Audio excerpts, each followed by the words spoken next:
Okay, our BFS stops one is complete. We'll do a contingency port steer.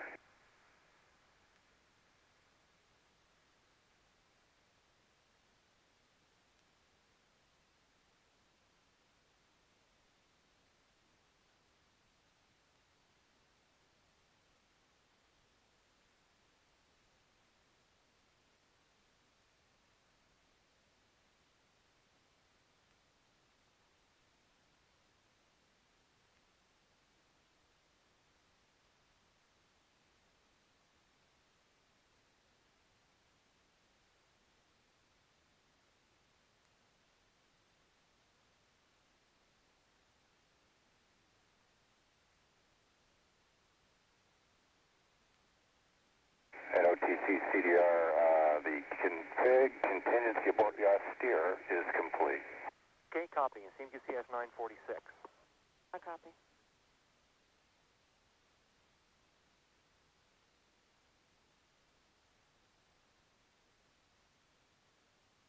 CMQC, make that 1046. Copy.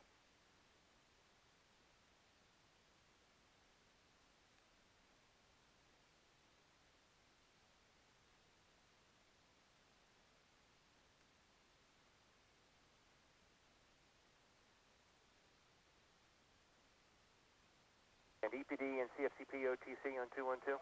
EPD. SCP. We step 1071 to adjust your fuel cell loads between 250 and 290 amps. Copy and work. You see 1071. I copy.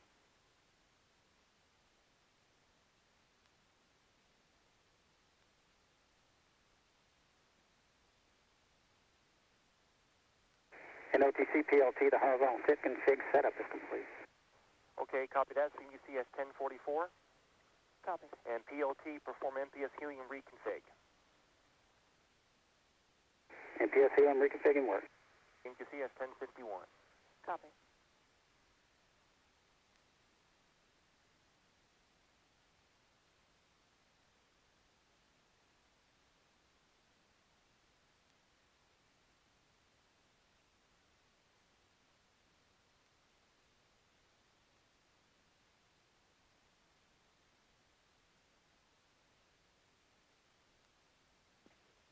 NTD Houston flight on 212. Go ahead, sir. Give you step 1050, BFS pre-flight uplink load is complete. Be that. CVFS NTD, did you copy? CVFS copy.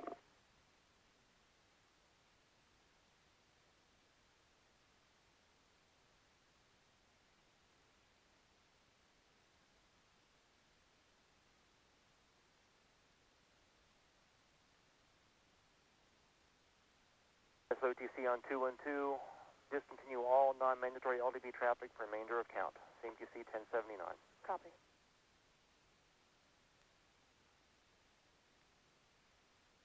OTC PLT MPS helium reconfig complete. Okay, copy PLT and CMQC, that's 1053. Copy. Okay, and DCL, we'll go back and get your steps there now.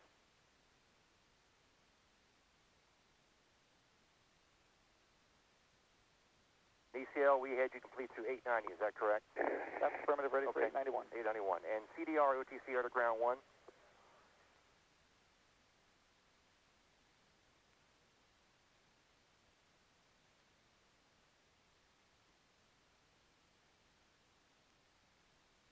OTC, are to ground 1?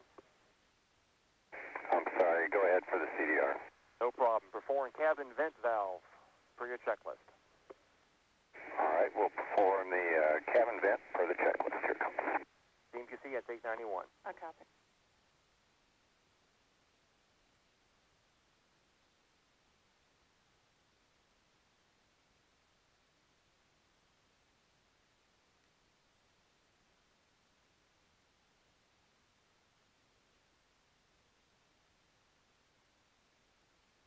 OTC CDR. Go ahead. Yeah, I just wanted to double check with you. You wanted cabin vent vice closing vent valve, is that correct? This should be, you should be telling me that the cabin vent valve will be open. ECL, do you verify that? That's affirmative. We're taking the vent ISO switch to open. Okay, we'll perform the cabin vent as listed in our book on page 1-7. Here it comes.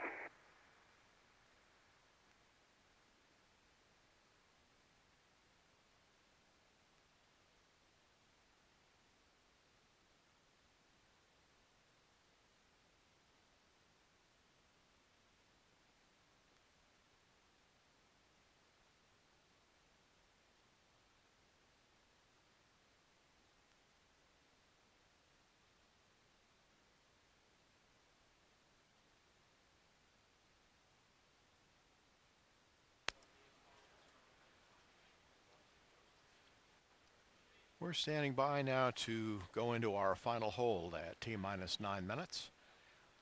In 5, 4, 3, 2, 1. T-minus 9 minutes and holding for 45 minutes and 10 seconds. During this hold, we will be activating the flight data recorders. The NASA test director will have a launch status check of his team members and a readiness poll. The mission management team will also perform a poll of their engineers and senior managers.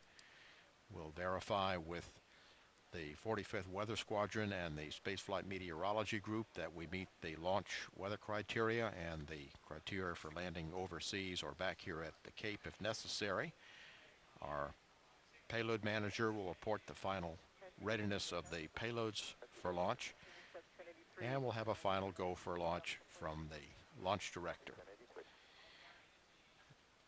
As far as the readiness of mission control out at the Johnson Space Center in Houston, we'll go now to Rob Navius for a report on the activities underway at mission control in Houston and their readiness for the launch of Atlantis today. Thanks, George, and good afternoon from Mission Control Houston at T-minus 9 minutes and holding. Flight controllers belonging to the Ascent team have been on console since 7:30 this morning, monitoring Atlantis' systems in preparation for launch to deliver critical spare parts to the International Space Station. The Ascent team is led by Flight Director Brian Lunny with the help of astronaut Chris Ferguson, who is the spacecraft communicator or CAPCOM today. Ferguson will be talking directly to the crew during Atlantis' 8.5-minute ride to orbit. He's joined on console by astronaut Steve Frick, who is monitoring weather conditions at the Kennedy Space Center. Frick is in direct contact with astronaut Steve Lindsay, who's flying the shuttle training aircraft around the vicinity of the shuttle landing strip at the Cape. Lindsay is assessing the weather in the event Atlantis has to perform a return to launch site abort. The Spaceflight Meteorology Group here at the Johnson Space Center is observed and forecast go for RTLS weather with good visibility and benign crosswinds. At the time of Atlantis' launch, the International Space Station will be 220 miles over the South Pacific east of New Zealand. The launch is timed to match the moment when the Earth's rotation carries Launch Pad 39A into the corridor of the station's orbit. Down the hall from the shuttle flight control room, another team of flight controllers is on duty in the International Space Station flight control room, led today by Flight Director Derek Hausman, as they watch over the activities of the 6 crew members comprising the Expedition 21 crew aboard the International Space Station. Shuttle flight controllers here in Houston are watching weather conditions at the overseas abort sites in Spain and France, which would be used in the event of an engine failure early in Atlantis' climb to orbit. Zaragoza, Spain is considered the prime transoceanic abort site today for Atlantis and its crew. At launch, Atlantis will be sent aloft on the collective power of its 3 liquid fuel main engines and its twin solid rocket boosters, combining for a total of 7 million pounds of thrust. About 30 seconds into the flight, following its roll maneuver, Atlantis' computers will throttle the main engines down to 72% of rated performance, designed to lessen aerodynamic forces on the shuttle's fuel tank and the orbiter's aero surfaces. The engines will throttle up to 104% of capability about 40 seconds later. Shortly after solid rocket booster separation, Atlantis' orbital maneuvering system engines will ignite for 1 minute, 20 seconds, providing an assist for the shuttle as it heads uphill. A little less than 6 minutes into the flight, the onboard computers will command the shuttle's main engines to swivel, allowing Atlantis to roll to a heads-up position above its fuel tank. That maneuver allows Atlantis to gain more favorable communications with the tracking and data relay satellite system. About 8.5 minutes after launch, the main engines will be commanded to shut off, and the shuttle will separate from its external fuel tank. Atlantis will settle into an elliptical orbit about 135 statute miles above the Earth at its apogee, which will be refined to a higher elliptical orbit above the Earth about 45 minutes into the flight through a firing of the shuttle's orbital maneuvering system engines. Additional rendezvous maneuvers will be executed over the course of the next 2 days, bringing Atlantis to a docking with the International Space Station on Wednesday morning. Seconds after discarding the external fuel tank, Commander Charlie Hobaugh will execute a maneuver, placing Atlantis in the correct orientation so that mission specialists Mike Foreman and Leland Melvin can capture handheld video and digital still imagery of the tank at a distance of about 1,450 feet as it drifts away. The 6 crew members will go to work shortly after the shuttle's payload bay doors are open, activating systems, unstowing gear, and preparing for their first 8-hour sleep period in orbit, which will begin just before 7:30 p.m. Central Time. Again, the ascent team and Flight Director Brian Lunny are set to take over control of the 31st flight of Atlantis and the 129th mission in shuttle program history at solid rocket booster ignition. At T-minus 9 minutes and holding, this is Mission Control Houston. Back, copy. Safety copies.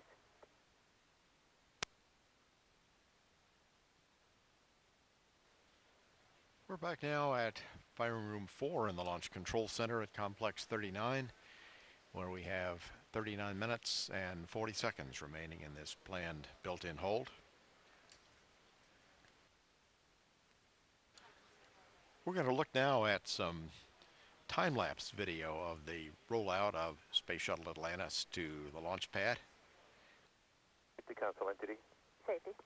Give you step 936, but non-essentials clear of the LDA. Meanwhile, we can see skies gradually clearing over the launch pad. We're now in High Bay 1 of the Vehicle Assembly Building. This is time-lapse video, so in just a moment you will see the crawler transporter pull in underneath the mobile launcher platform in preparation for the trip. There we see the doors to the Vehicle Assembly Building have just parted. SRO entity. SRO. Step 1068, the KSC area is cleared for launch. I copy. Here are the vertical doors just going up. We saw the horizontal doors part. The vertical doors are up. Now we should have the crawler transporter come in.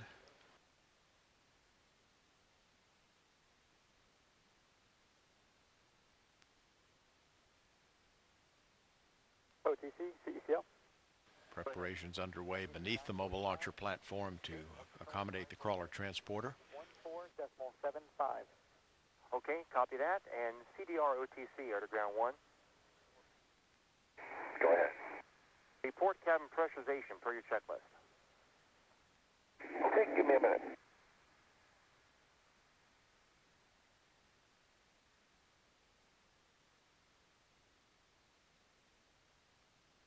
CDR. Go ahead, sir. Yeah, the overhead's giving us 14.9 and the BFS system 14.71. Okay, copy that. And UCL, did you copy that? UCL copies. And so you can get the fill-ins there? That's fine, sir. Very good. And CDR OTC, close cabin vent valves per your checklist. And the CDR is going to close cabin vent valves for the checklist. Here we go.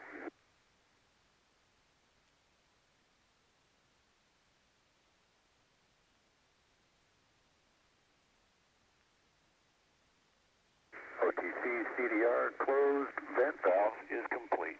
Okay, copy that. CMUCS 951. I copy.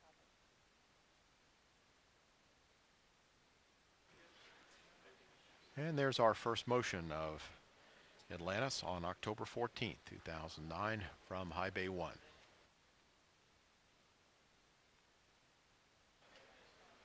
Meanwhile, we're continuing to monitor the air-to-ground channel between Atlantis and the Launch Control Center here in Firing Room 4.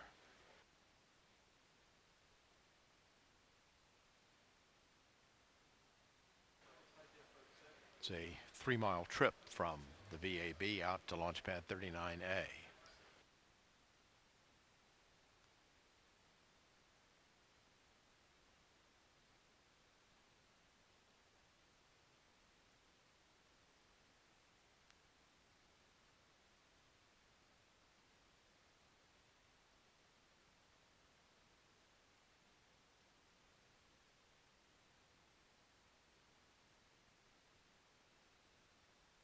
Atlantis is moving along at its nominal rollout speed of 0.8 miles per hour.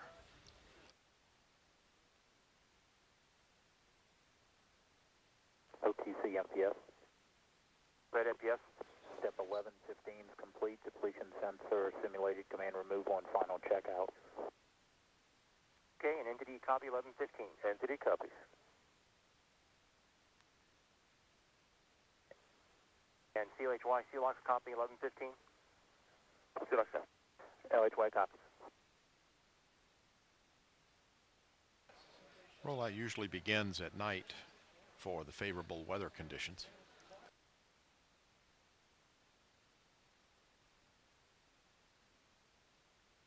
Entity STM. Go ahead. Give you sequence 16, step 1078. Copy, OISD deactivated. And as Atlantis goes up the ramp at pad 39A, the leveling system on the trawler transporter will keep the shuttle level. Are you taking a not performed 1116? Yeah, we'll take the not perform. Okay, thanks. CMQC not performed 1116. Copy. And NTDSD 22. Calling entity? Steve SP is with you here. Hey, Steve, can I get a CMQC to 161? I just want to take care of that fuel cell wad. Copy then. CMQC entity. I copy.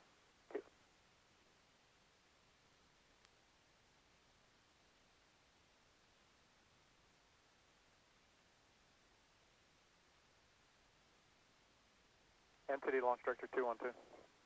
Go ahead, sir. Yes, sir. We'd like to set up and launch at the preferred time today. Copy. We'll set up for preferred. Houston flight entity. Houston flight's here. Any update to our last train back for preferred?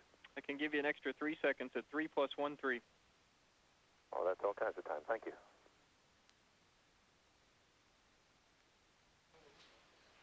And at the top of the pad, Atlantis will be placed over the launch mounts and secured into position.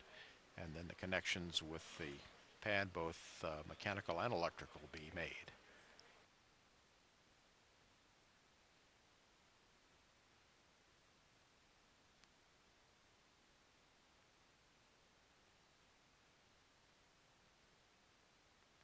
And attention on the net. For OTC, TBC, PTC, LPS, MILA, STM, Safety Console, SPE, LRD, SRO, CDR, and CGLS. Our final launch window opening today will be 19:28:10 GMT, and will close at 19:32:38 GMT. Our LOX train back hold time is 3 minutes, 13 seconds, based on engine performance. OTC? OTC copies. TVC? TVC copies. PTC? PTC copies. LPS? LPS copies. MILA? Pilot copies. STM? STM copies. Safety? Safety copies. SPE? SPE copies. LRD? LRD copies. SRO? SRO copies. CDR? CDR copies. And CGLS? GLS copies. For GLS, set our clock to resume at 19, 19, and 10 seconds. GLS copies, we'll put that in work.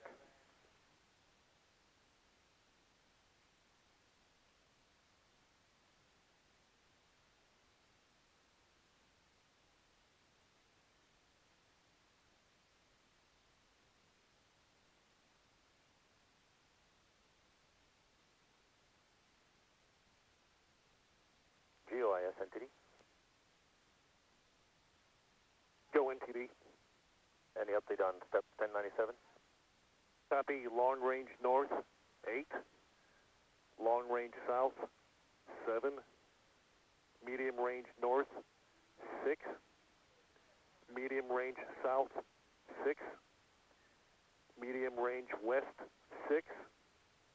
Short range, 6. Copy for step 1097. Fill-ins are 8, 7, and the rest are all 6. Copy. That's affirmative. Thank you. Launch director entity.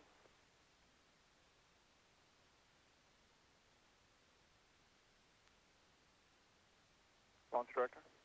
And for step 1099, our ground camera systems verified ready to support launch. Okay. Thank you, sir.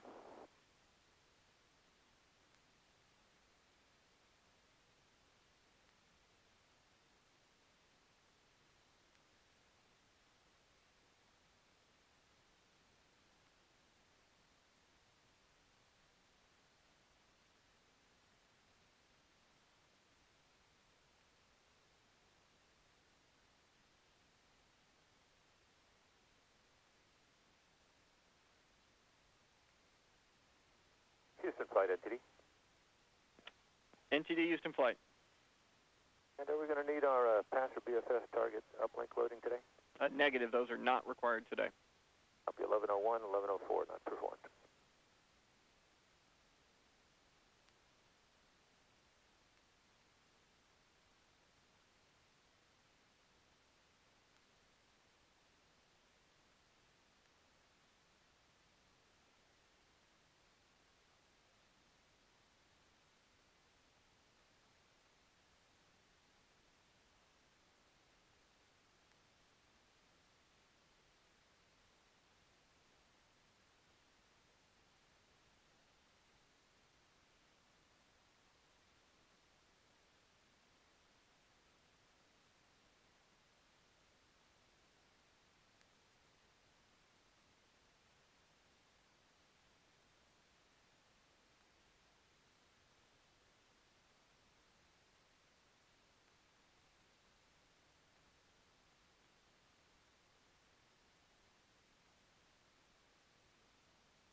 NTD CGLS 212. Go ahead. Yes, sir. You have a pending resume for 19:19:10 GMT. Copy 19:19:10.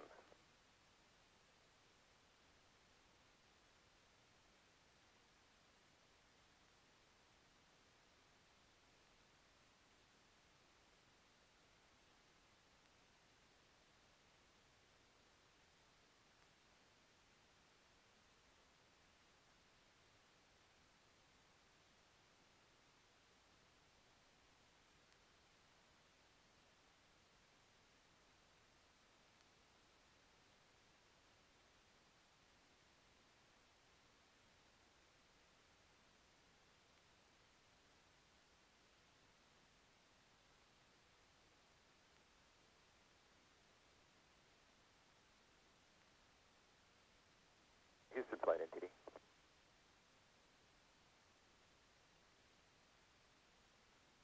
NTD Houston flight, go ahead. Do you think you're going to be needing your ascent data crew update today?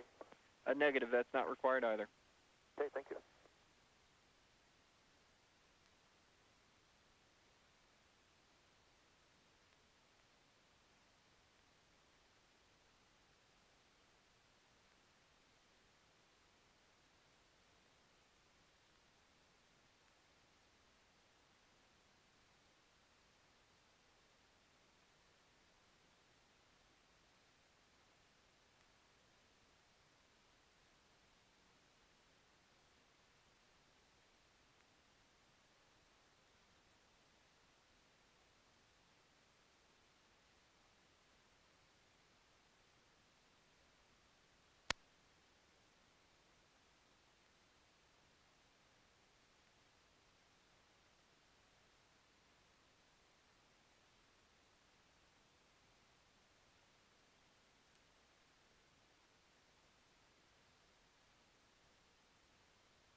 This is Shuttle Launch Control, T-minus 9 minutes and holding. We have 26 minutes, 54 seconds remaining in this planned built-in hold. After Atlantis lifts off, the roll program will begin 10 seconds after launch. The space shuttle will go through the region of maximum dynamic pressure at 1 minute into the flight at a velocity of 1,629 miles per hour. The solid rocket booster separation will occur at 2 minutes 4 seconds after launch at a velocity of 3,777 miles per hour. The orbital maneuvering system engines then fire for 1 minute and 20 seconds, during which Atlantis adds another 1,000 miles per hour in its velocity. The shuttle will roll back to a heads-up position at 5 minutes 46 seconds into flight while traveling at over 9,000 miles per hour. Then over the next 2.5 minutes, the shuttle's velocity will virtually double until main engine cutoff occurs at 8 minutes 28 seconds after launch. By that time, the shuttle will be traveling over 17,600 miles per hour. The external tank will be jettisoned 22 seconds after main engine cutoff occurs.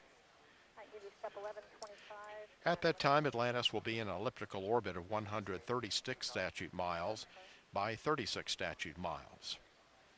Then at 45 minutes after launch, there will be a 2-minute burn of the orbital maneuvering system once again to raise the perigee to an orbit of 98 statute miles by 142 statute miles. The orbit will then gradually be raised and further circularized so that it can rendezvous with the International Space Station, which is orbiting at an altitude of 220 miles at a 51.6 degree right inclination to the equator. All of the landing sites that can customarily be used by the Space Shuttle are available to Atlantis on STS-129. The primary overseas emergency landing site during launch is Zaragoza, Spain, with Maroon, Spain, and Istres, France serving as alternates. Our nominal end of mission will be here at the Kennedy Space Center in Florida, with an alternate landing site at NASA's Dryden Flight Research Facility at Edwards Air Force Base in California.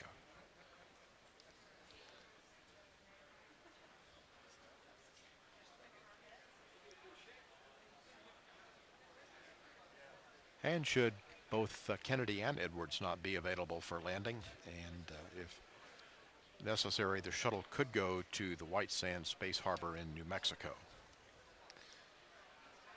We have 24 minutes, 10 seconds now remaining in this built-in hold. This is Shuttle Launch Control.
The entity. And TDS, please, with you. Yeah, see, we're down to 2 constraints still. Yes, sir, 2.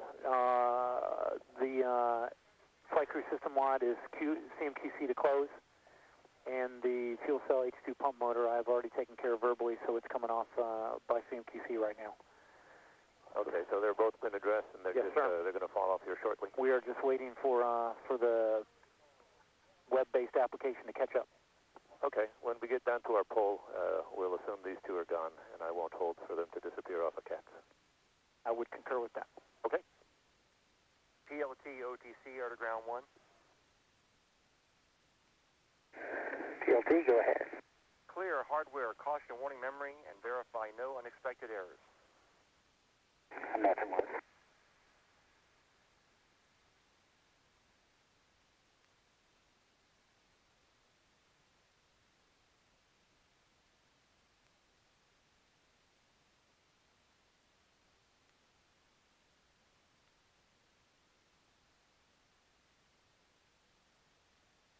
OTC, caution warning memory clear, no unexpected errors.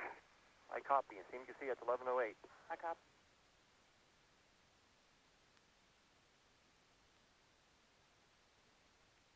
MS1, OTC, air to ground 1.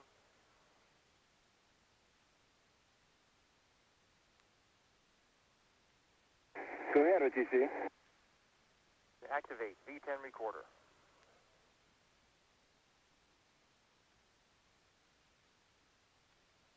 OTC, CDR. And CDR, go ahead. Oh, yes, sir. Just want to do a double check on our time from launch. We right about a half hour. Okay, we're just a little too soon. I'll hold off and give that to you later. That's right. Okay, thank you very much. We'll hold on that and we'll wait for your call here in about 15 minutes or so. Okay, copy that. This is Shuttle Launch Control, T-minus 9 minutes and holding with 18 minutes 20 seconds remaining in this planned built-in hold. We're going to look now at some video taken last night of the gantry light rotating service structure being pulled away from Space Shuttle Atlantis.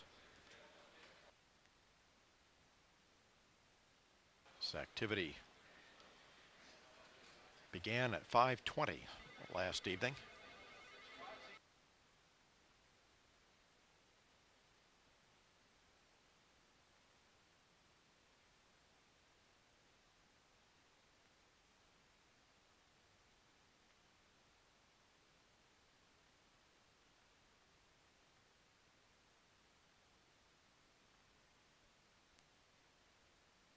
This activity began about 10 minutes prior to sunset here at Kennedy Space Center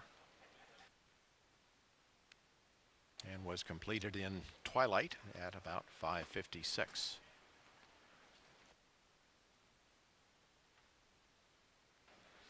Space Shuttle, as we see it in this picture, weighs 4,522,383 pounds.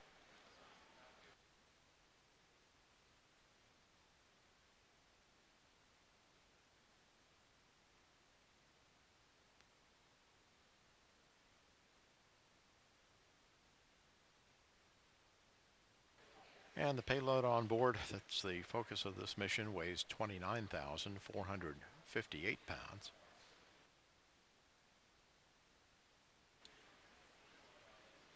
Once Atlantis reaches orbit and has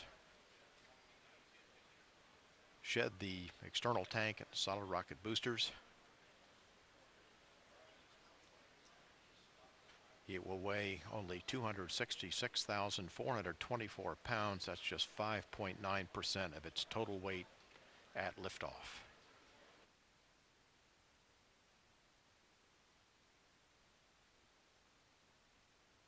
And it will weigh even less once it comes back for landing. The touchdown weight is projected at 205,168 pounds.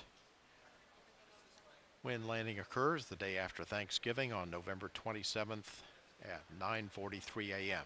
after a mission that has lasted 10 days and 19 hours as currently planned.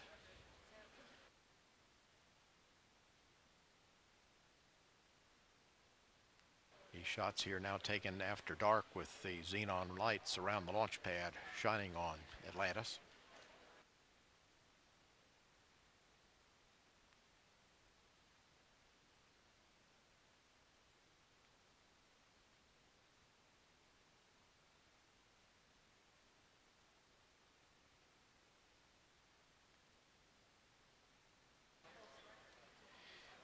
Meanwhile, back here at Kennedy Space Center and looking aloft, we can see the skies are gradually becoming more scattered. We are green for launch for weather at this time, but we're standing by for any weather updates that may be coming either from Kathy Winters, our shuttle weather officer, or from Spaceflight Meteorology Group in Houston, who's responsible for forecasting the weather should a return to launch site here at Kennedy be necessary, or should we have an issue with weather at the overseas emergency landing sites in Spain and France.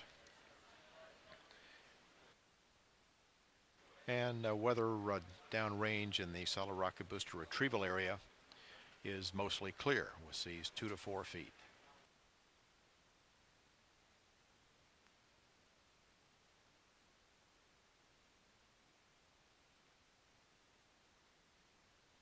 So we'll be picking up the countdown in another 14 minutes. We're at T-minus 9 minutes and holding. This is shuttle launch control.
This is shuttle launch control. Just under 11 minutes remaining in this planned built-in hold.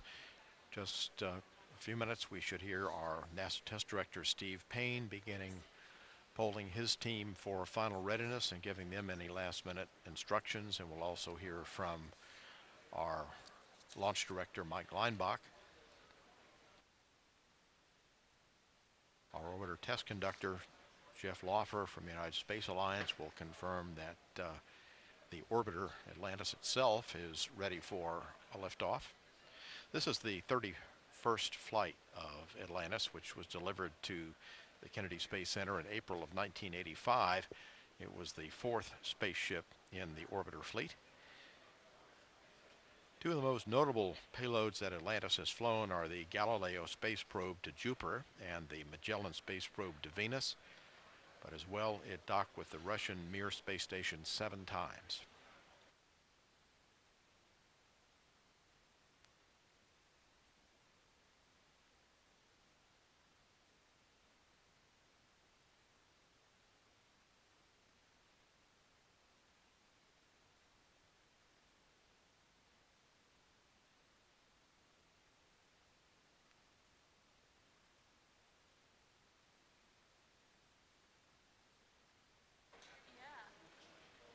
There are 3 main engines on Atlantis, but each main engine by itself generates enough thrust to maintain 2 4-engine Boeing 747s in flight at the same time.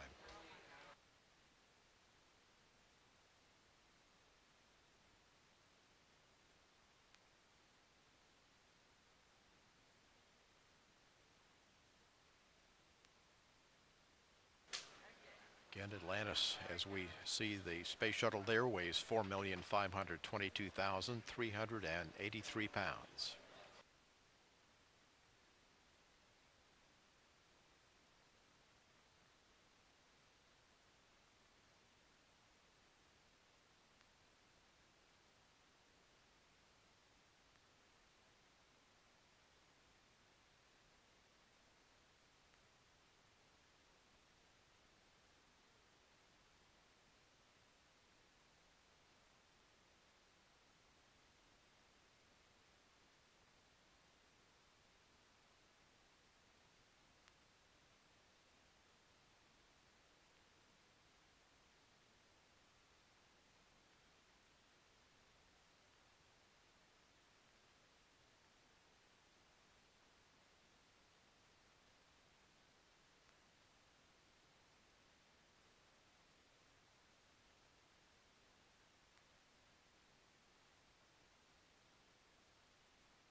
Seven minutes now remaining in this built-in hold.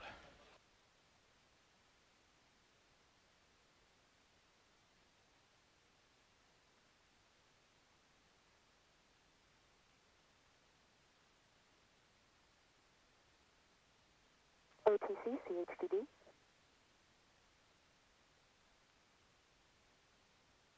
HDD. I can give you step 1141. Confidence checks are complete. CMQC, copy 1141. A copy. And to the STM? Go ahead.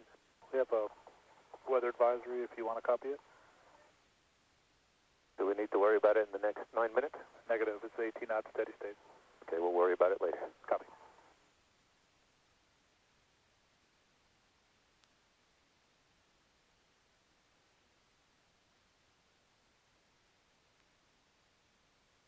CISL, JRPS, and Houston Flight performed the L-15 recorder activation. ISL? ISL copies. RPS? RPS copies. Flight. Houston Flight copies.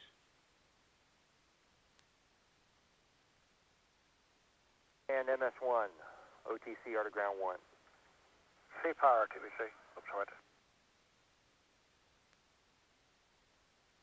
Go ahead. Okay, let's try again for our V10 recorder, activating V10 recorder. Okay, that's in work.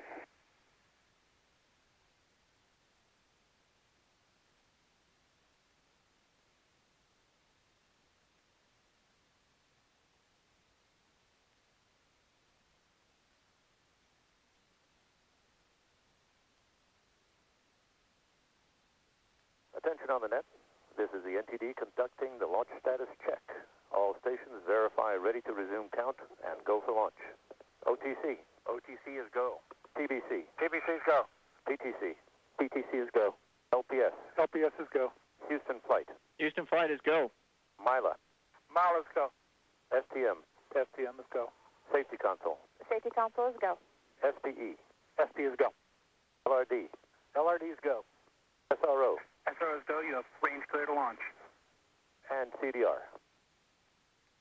The crew of Atlantis is go. Copy, thank you. And launch director, NTD. Launch director. Our launch team is ready to proceed. Okay, copy that, Steve. Thank you. I'll do my poll at this time. KC Chief Processing Engineer, verify no constraints to launch. No constraints. Thank you, Steve. Payload Launch Manager. Mike, the ISS ground processing team is ready to go. Okay, thanks, Bill. Appreciate that. KC Safety Mission Assurance. KC Safety Mission Assurance is go, Mike. Thank you, Mark. Range weather. Weather is green on all constraints. Winds are from 335 degrees, 18 to 25. Okay, thank you, Kathy. And Ops Manager. See, Mike, MMT doesn't have any issues that we're tracking. Looks like a good day. You are go to launch Atlantis. Okay, copy that. CDR Launch Director. Go ahead. Okay, Charlie, all the vehicle systems are outstanding today. The weather is near perfect for a good liftoff and flight today, and our RSS is retracted. So on behalf of the KC processing and launch teams, wish you good luck, Godspeed, and we'll see you back here just after Thanksgiving. Thanks, Mike.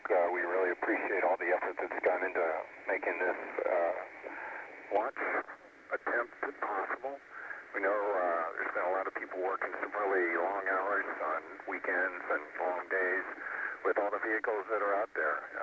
We're excited to take this incredible vehicle for a ride and meet up with another incredible vehicle, the International Space Station. So with that, thank you very much for all you've done, and everybody across the country that's participated. We're ready to go. Thank you very much, Scorch. Appreciate that. NTD, with that, you are clear to launch Atlantis. Copy, clear to launch.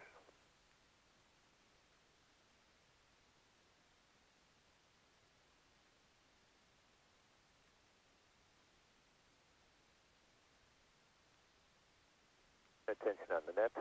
The countdown clock will start in 2 minutes, 30 seconds.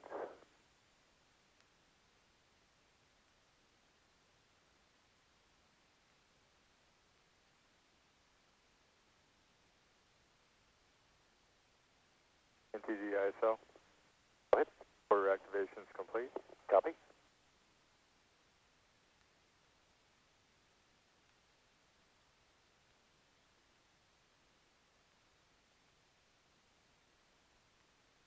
OTC MS1 for V10 report activation. OTC copies.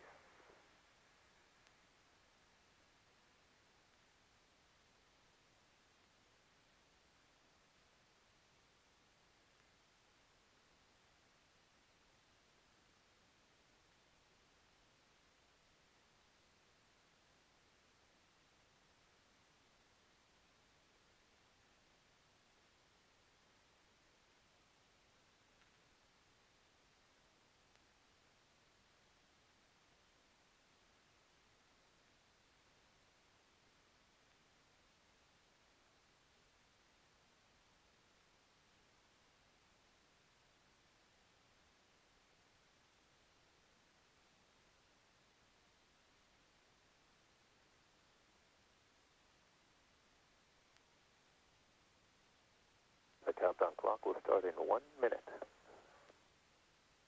Mark.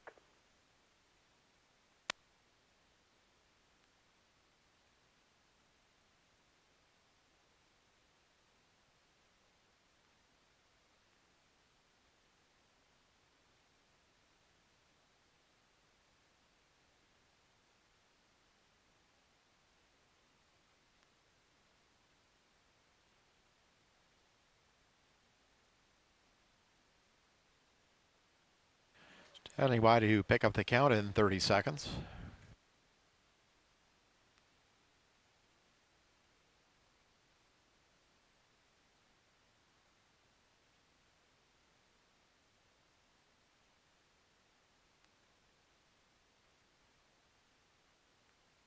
Picking up the count in 10 seconds.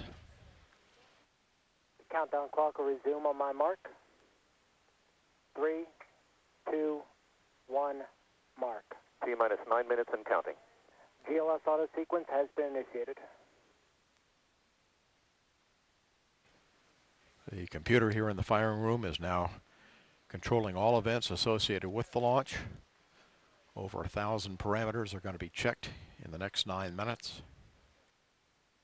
Right now we're activating the onboard flight data recorders on Atlantis.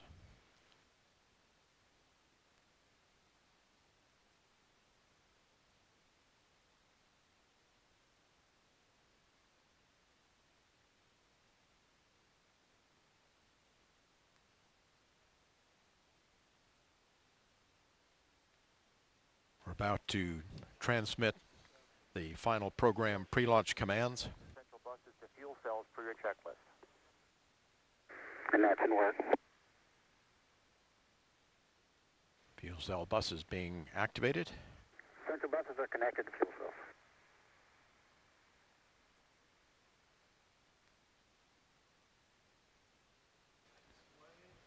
We are going to be retracting the crew orbiter access arm in about 15 seconds.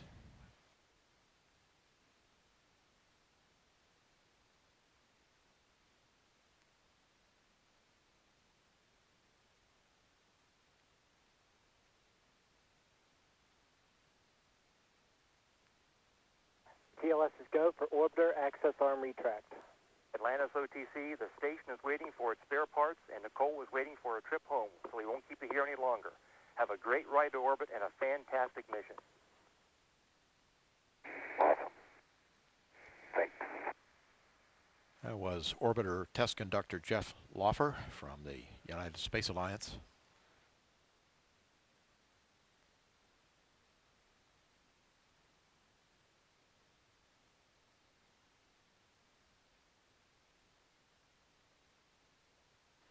Coming up in about 30 seconds, the pilot will perform the auxiliary power unit pre-start operation. APUs actually start at T-minus 5 minutes.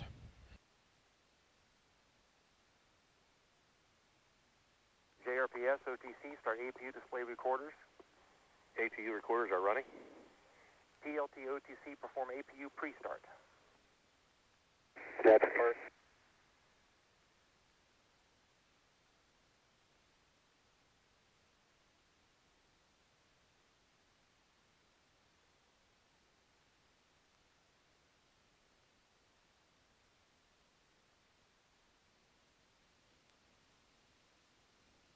APU pre-start complete.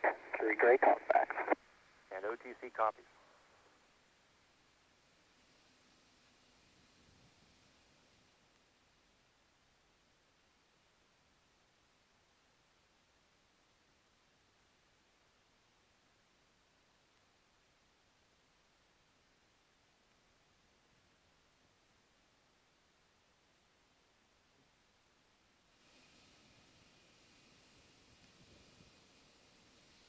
T-minus 5 minutes, 30 seconds. We're starting our firing room data recorders here in firing room 4. We're arming the solid rocket booster safe and arm devices.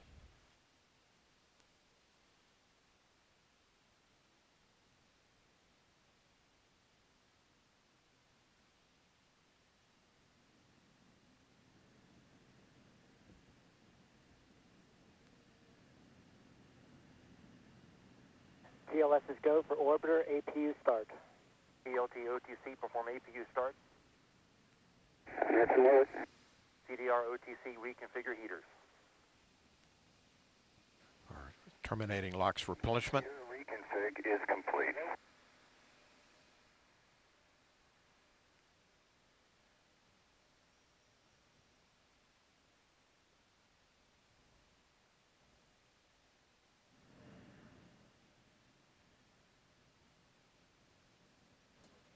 about 30 seconds, we will OTC copies.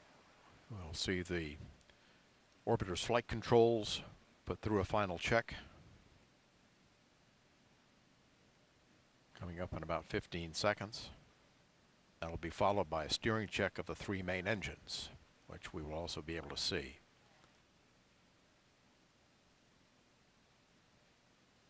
GLS is go for PERT sequence 4.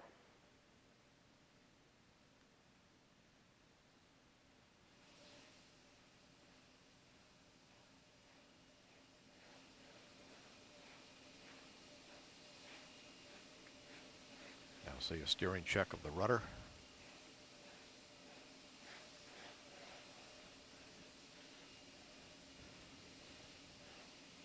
Coming up on steering check for the 3 main engines.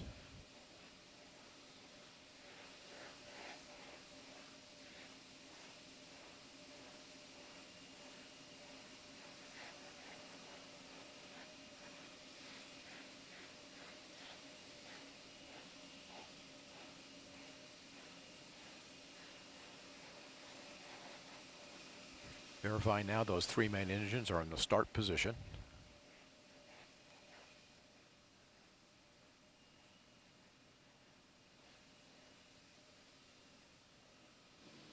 GLS is go for ET LO2 pressurization. CLT OTC, clear caution warning memory, verify no unexpected errors. That could work.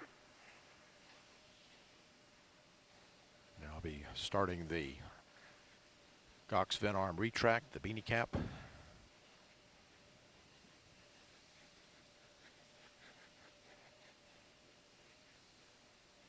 Caution and warning memory clear, no unexpected errors.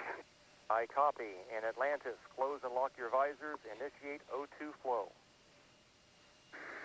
Close visors, initiating O2 flow. Fuel cells now on internal.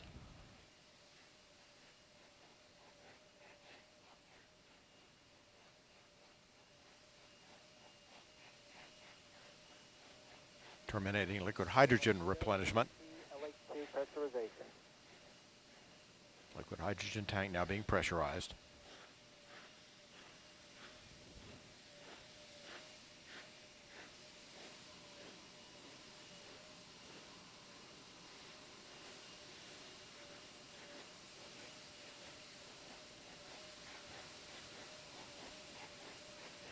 A minute, 30 seconds.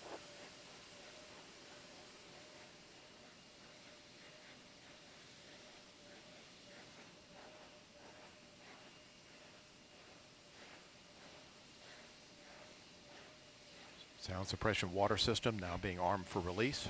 Confirmation we have 3 main engines ready for ignition.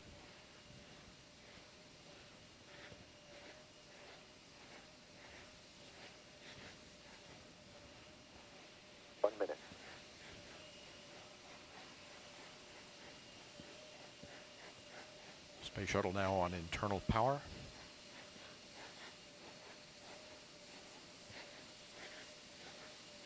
Liquid oxygen and liquid hydrogen fill and drain valves are closed. Solid rocket booster flight data recorders are activated. And the handoff to Atlantis' onboard computers. Atlantis now in control of the countdown. 20. Firing chain is armed. Sound suppression water system activated.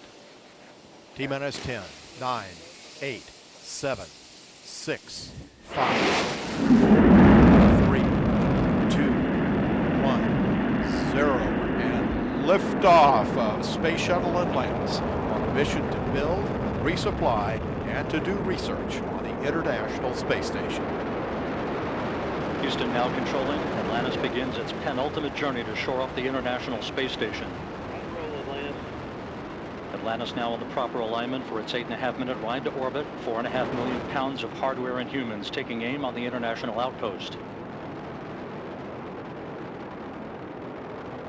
30 seconds into the flight.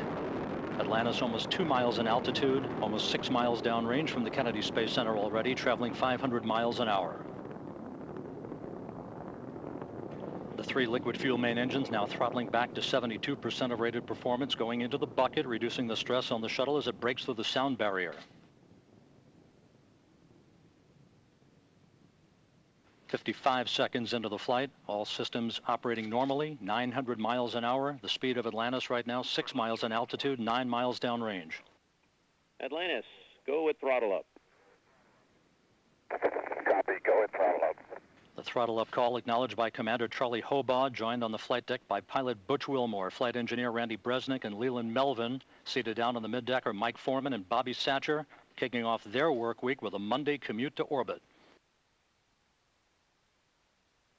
1 minute, 30 seconds into the flight. Atlantis 13 miles in altitude, 15 miles downrange, traveling almost 2,000 miles an hour.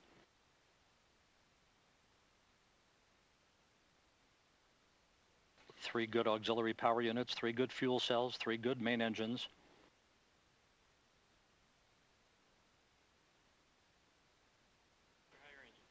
One minute, 50 seconds into the flight. 10 seconds away from solid rocket booster separation.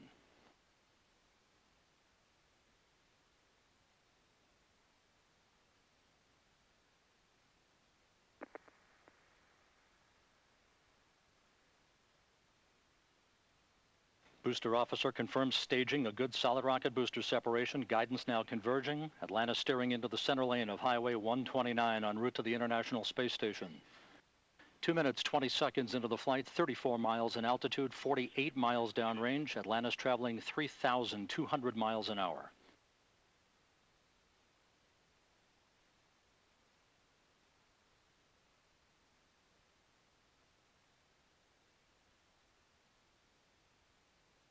The propulsion officer in mission control reports that the orbital maneuvering system engines have ignited. Atlantis kicking on the afterburners.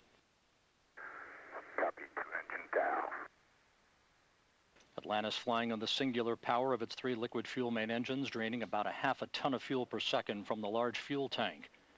Coming up on the 3-minute mark into the flight, Atlantis 46 miles in altitude, 81 miles downrange, traveling almost 4,000 miles an hour. Atlantis speeding straight as an arrow toward its date with the International Space Station Wednesday morning.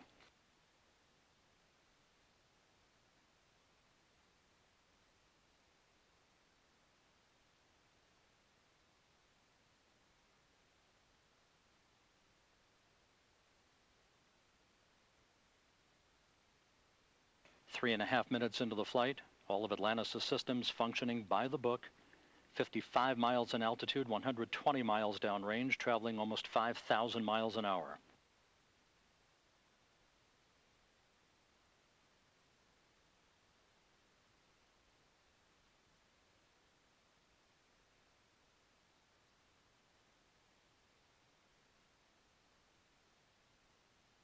Atlantis, negative return. Atlantis copies, negative return. Atlantis now too far downrange, too high in altitude to return to the launch site in the event of an engine failure. All 3 engines performing perfectly. 4 minutes, 20 seconds into the flight. Atlantis now 62 miles in altitude, 180 miles downrange, traveling almost 6,000 miles an hour. All systems performing normally. Atlantis on course, on track for its preliminary orbit. The Environmental Systems Officer reports a good flash evaporator system activated for Atlantis, providing cooling for the shuttle's avionics until the payload bay doors are opened about an hour and a half into the flight.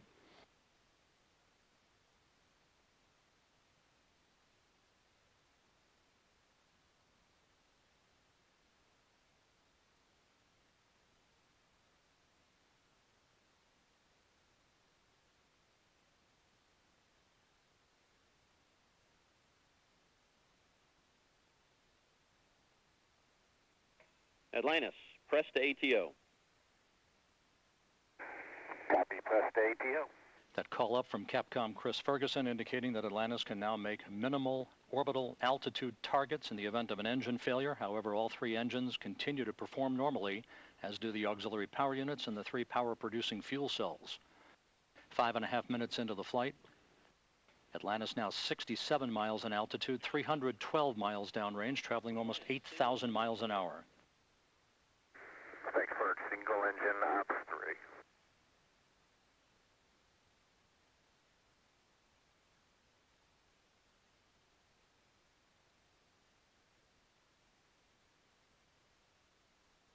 Atlantis now beginning to roll to a heads-up position, the main engine swiveling, enabling the shuttle to move to a heads-up position above its fuel tank, gaining more favorable communications through the tracking and data relay satellite system as it heads uphill. Atlantis, P.M E.T, single engine Zaragoza 104. P.M E.T, single engine Zaragoza 104. That call from Capcom Chris Ferguson to Commander Charlie Hobaugh indicating that Atlantis can make normal orbital cutoff targets in the event of an engine failure. Go for the pitch. Okay, nominal shutdown, go for +X, go for the pitch.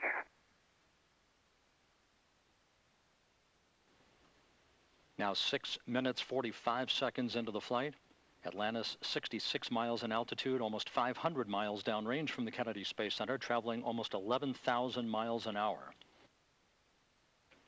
90 seconds left in powered flight. Atlantis, single engine press 104.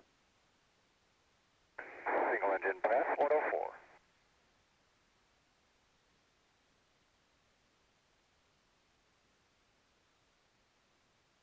Coming up on the 7.5 minute mark into the flight, the main engines will once again be throttled down to limit the stress on the shuttle and its 6 crew members to that of 3 times the effect of gravity. Atlantis approaching a speed of more than 4 miles a second. At the time of main engine cutoff, a minute from now, Atlantis will enter its preliminary orbit at a speed of 5 miles a second.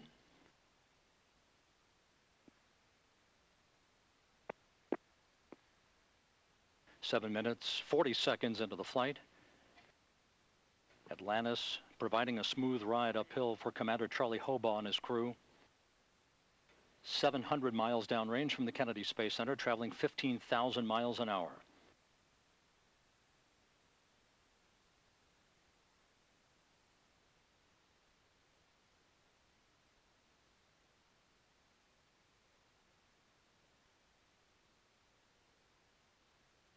Eight minutes, 10 seconds into the flight.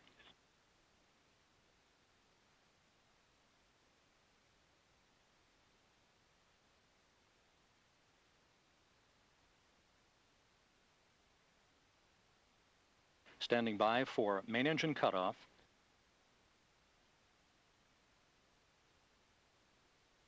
Main engine cutoff confirmed by the booster officer, standing by for external tank separation.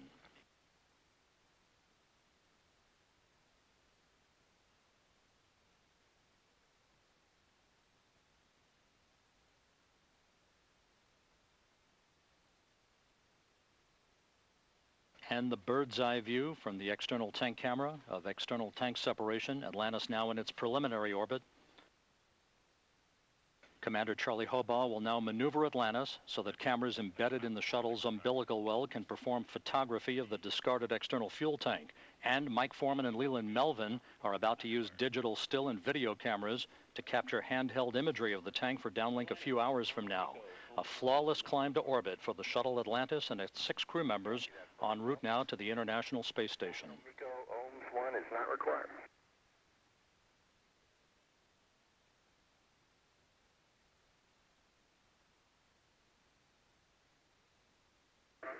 Fergie will meet you in the post, ohms 1. And we'll see you there, Scorch.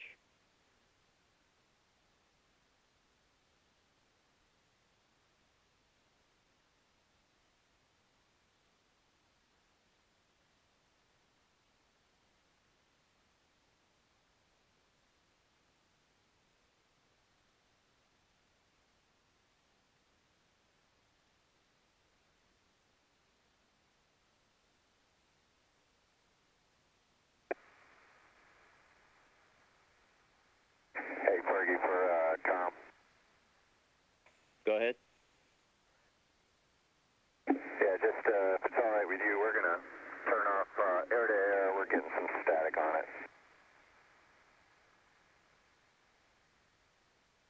That's not a problem, Scorch. Thanks. And back here at the Johnson Space Center, the ascent team of flight controllers now in the post-insertion checklist. Flight Director Brian Lunny, second from the right on your screen, joined by Capcom Chris Ferguson, second from the left, presiding over today's climb to orbit for Atlantis. A perfect launch, right on time, at 1:28 and 10 seconds p.m. Central Time, beginning an 11-day mission to fortify the International Space Station.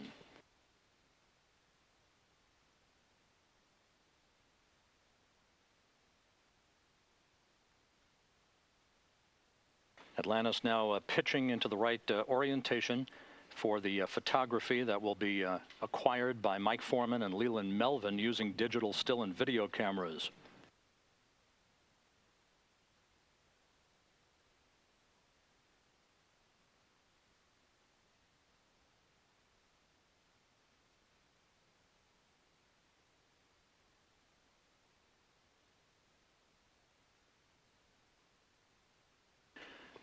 Aboard the International Space Station, the Expedition 21 crew was provided an uplink of the video of today's launch as flight engineer Nicole Stott watched her ride home take flight. Stott will become a shuttle mission specialist at the time of hatch opening on Wednesday following the docking of Atlantis to the forward docking port of the International Space Station, pressurized mating adapter number 2.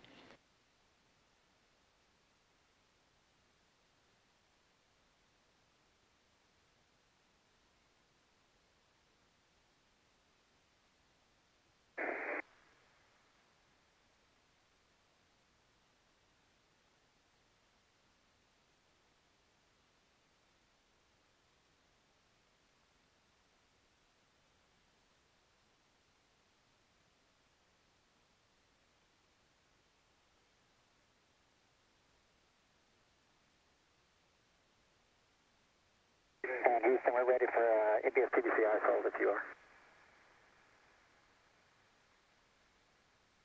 And we see the dump complete. We're ready for that, Butch. There we go.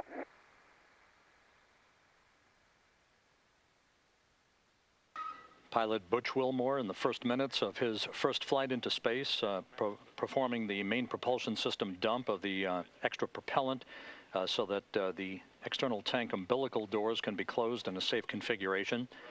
Also prepared now to shut down the auxiliary power units. They will not be required again until Thanksgiving Day, when the crew conducts its entry preparations for a landing back at the Kennedy Space Center on Friday, November 27th.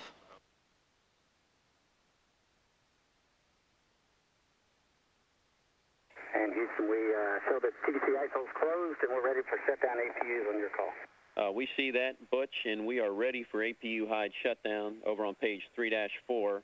Tail only control not required. You can work the rest as written. Hey, you beat me to the punch on the tail only control. We'll get the APU shut down and we'll pick up the rest on 3-4. Thanks, Bert. It's good, Reback.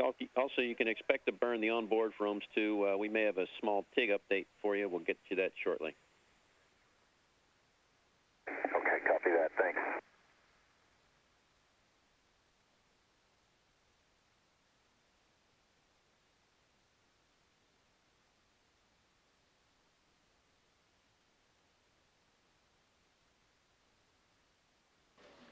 Here in Mission Control, Flight Director Brian Lunny and his team, the ascent team of flight controllers, in the early stages of the post-insertion checklist, making sure that all of the post-launch activities are being conducted appropriately by the crew of Atlantis on board. The umbilical well doors will be closed a short time from now. The auxiliary power units are being shut down by pilot Butch Wilmore. The crew is conducting and soon will be completing the handheld digital still and video photography of the external tank as it drifts away. That will be downlinked a few hours from now.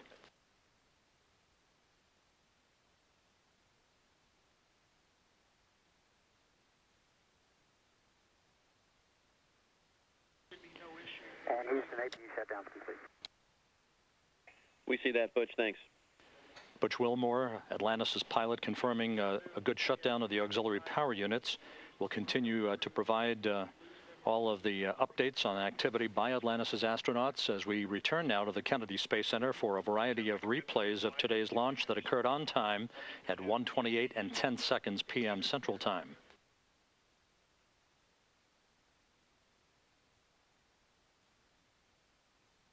And Houston, we're complete with the E.T. Went into darkness. We copy. Thanks for the update. No problem.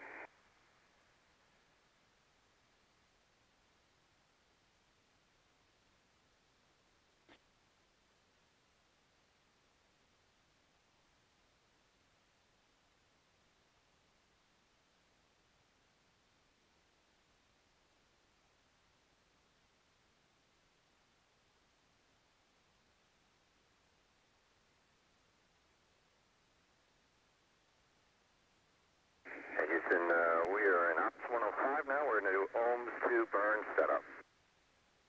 Okay, we copy Ohms 2 burn setup. We're about a minute and a half from spreading.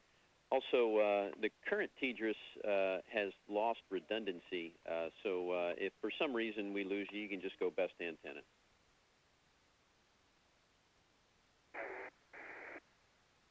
Okay, best antenna, and is that going to put us on a different TDRS satellite?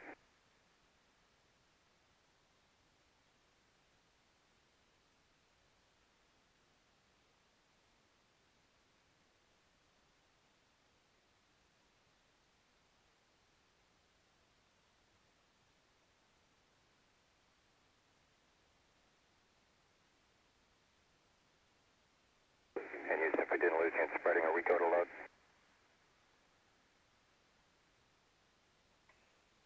You can update the TIG to 38:15, and then you go to load, and 30 seconds from spreading. Okay, TIG is 3815, and we'll load. Thanks a lot. And as you watch the replays of today's launch by Atlantis en route to the International Space Station, the first update from the flight dynamics officer indicating that the firing of the orbital maneuvering system engines will occur at the 38-minute mark into the flight. About 20 minutes from now, that will be a firing of the Ohms engines at the rear of the shuttle's payload bay, the two Ohms engines that flank the vertical tail fin that will increase the apogee of the elliptical orbit of Atlantis, essentially another maneuver as it fine-tunes its path to the International Space Station for a docking on Wednesday morning. The actual start of the rendezvous occurred at launch. We do want to prep Houston and all around the country that teams did to getting us airborne. It was a great asset.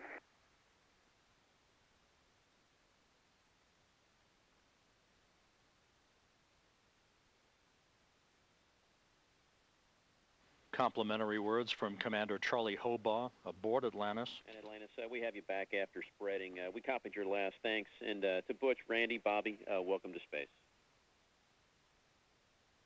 Sweet. Thanks, Fergie. Amen. Hey, Fergie, we are ready for MPS ISOL, followed by GH2 inerting, and then MPS power down on time. We concur. We're ready for all of those, Scorch. And also, just to clarify on the TDRS, we have about 12 minutes left on this TDRS pass, and it's this pass we lost redundancy on. So again, for the next 12 minutes or so, if we lose you, just select best antenna. Okay, copy. Thanks, Ferg.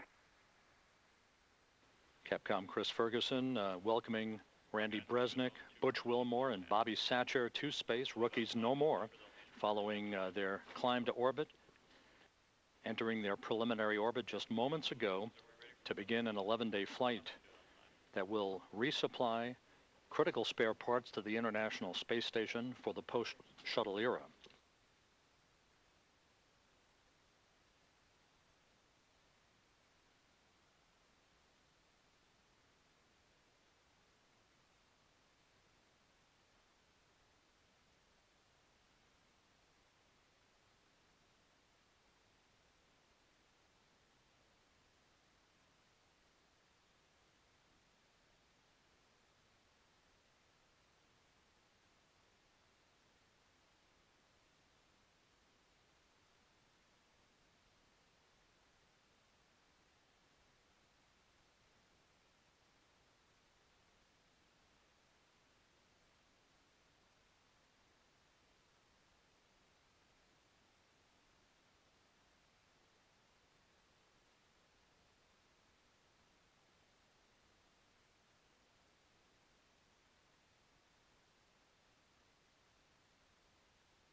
Houston from the mid-deck, com check. We got you loud and clear on the mid-deck. Hi, Bobby. We got you loud and clear, too.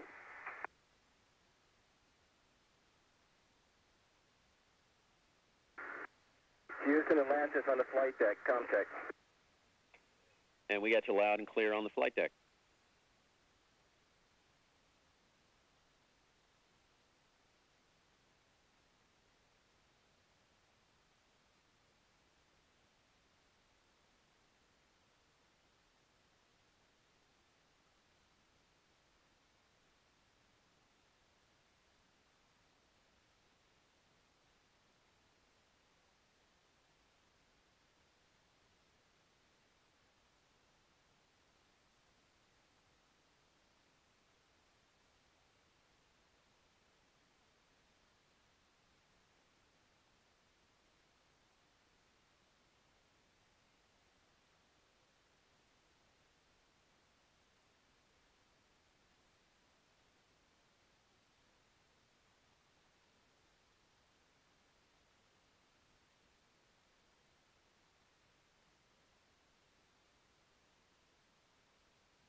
This is Mission Control Houston.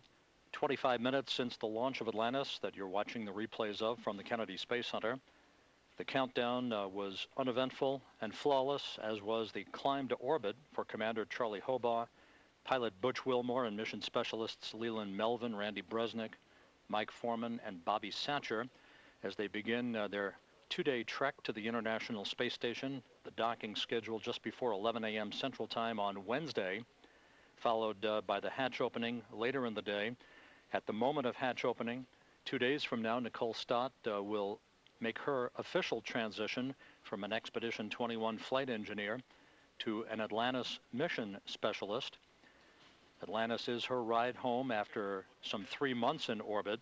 That will leave 5 crew members on board the International Space Station for a few days. On December 1st, the Expedition 21 crew, Roman Romanenko, Frank DeWinna, and Bob Thirsk, will land in Kazakhstan in their Soyuz TMA-15 vehicle, and that will leave Jeff Williams and Max Sarayev on board the station as a 2-man crew for about 3 weeks until the launch on December 21st of the remainder of the Expedition 22 crew. That will be Oleg Cutoff, T.J. Creamer, and Japan Aerospace Exploration Agency astronaut Soichi Noguchi.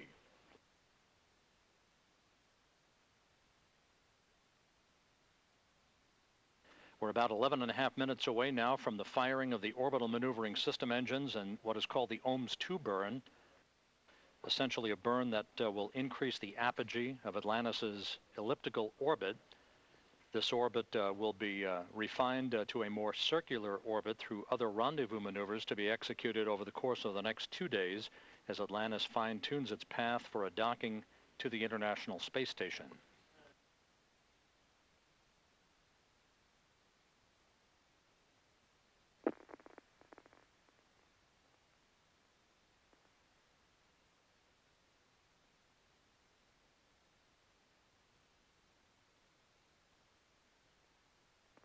Houston, we got ET umbilical door closure in work.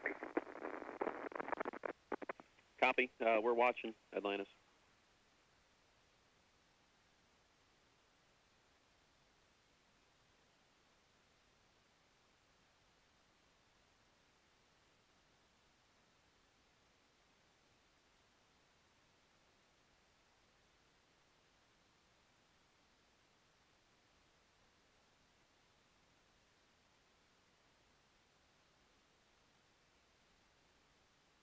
As we continue to watch the replays of Atlantis' launch that occurred 28 minutes ago, the report from Atlantis is that the external tank umbilical doors are now closing.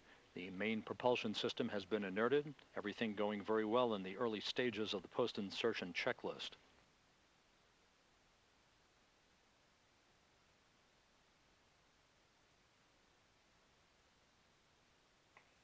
Atlantis for the ascent checklist, page 3-4.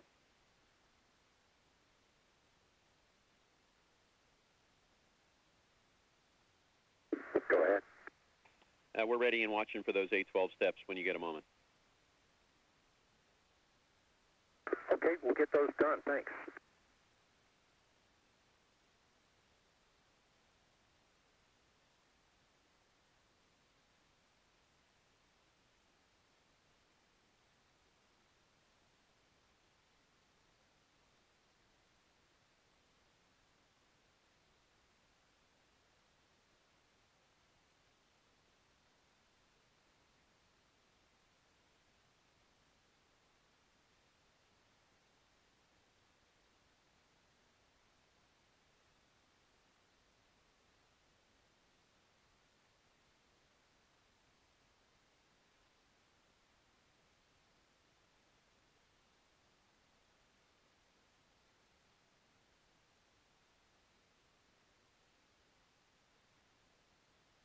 And Houston, ET doors are closing last. We copy and concur. Thanks, Butch. Hey, sir, you will put ohms burn prep and work. We're watching. Thanks, Scorch. With the external tank umbilical doors having been closed normally and confirmed by the mechanical systems officer, Commander Charlie Hobaugh now running through the preliminary steps of updating the onboard computers and propulsion systems for the firing of the orbital maneuvering system engine. Both engines about 8 minutes from now in about a 1-minute burn to increase the apogee of the elliptical orbit of Atlantis, the ohms 2 burn as it is called.